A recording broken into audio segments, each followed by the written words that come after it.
കേരള പോലീസിലെ ആദ്യ വനിതാ IPS ഉദ്യോഗസ്ഥയും മുൻ DGPയുമായ ആർ ശ്രീലേഖയ്ക്കെതിരെ ലൈംഗികാതിക്രമ കേസിലെ ഇരകളുടെ പേര് വെളിപ്പെടുത്തിയെന്ന പരാതിയിൽ പോക്സോ നിയമപ്രകാരം കേസെടുത്ത പോലീസ് നടപടി വലിയ നിയമരാഷ്ട്രീയ ചർച്ചകൾക്ക് തിരികൊളുത്തിയിരിക്കുകയാണ്. സസ്നേഹം ശ്രീലേഖ എന്ന തന്റെ ഔദ്യോഗിക യൂട്യൂബ് ചാനലിലൂടെ പുറത്തുവിട്ട വീഡിയോകളിൽ കേരളത്തെ നടുക്കിയ കിളിയൂർ പീഡന കേസിലെ ഇരയുടെ പേര് വെളിപ്പെടുത്തിയതാണ് കേസിനാസ്പദമായ സംഭവം. എന്നാൽ ഈ നടപടിക്കെതിരെ ശക്തമായ പ്രതികരണവുമായി ശ്രീലേഖ തന്നെ രംഗത്തെത്തിയതോടെ വിഷയം കൂടുതൽ സങ്കീർണമായി.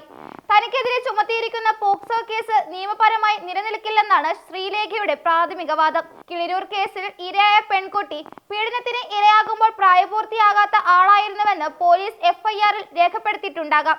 എന്നാൽ പെൺകുട്ടി മരണപ്പെടുന്ന സമയത്ത് ഏകദേശം 20 വയസ്സിനടുത്ത് പ്രായമുണ്ടായിരുന്നുവെന്നാണ് അവർ ചൂണ്ടിക്കാട്ടുന്നത്.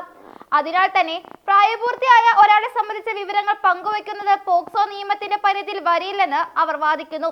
തിരുവനന്തപുരം ആസ്ഥാനമായി പ്രവർത്തിക്കുന്ന civil rights and social justice society secretary R Jayachandran നൽകിയ പരാതിയുടെ അടിസ്ഥാനത്തിലാണ് തിരുവനന്തപുരം ജുഡീഷ്യൽ 1ാം ക്ലാസ് മജിസ്ട്രേറ്റ് കോടതി പോലീസിനോട് കേസെടുക്കാൻ നിർദ്ദേശിച്ചത്.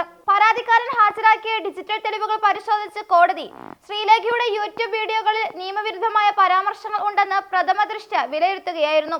കോടതി ഉത്തരവ് പുറത്തു വന്നതിന് പിന്നാലെ തിരുവനന്തപുരം മ്യൂസിയം പോലീസ് ആർ ശ്രീലേഖയെ പ്രതിയാക്കി കേസെടുത്തു.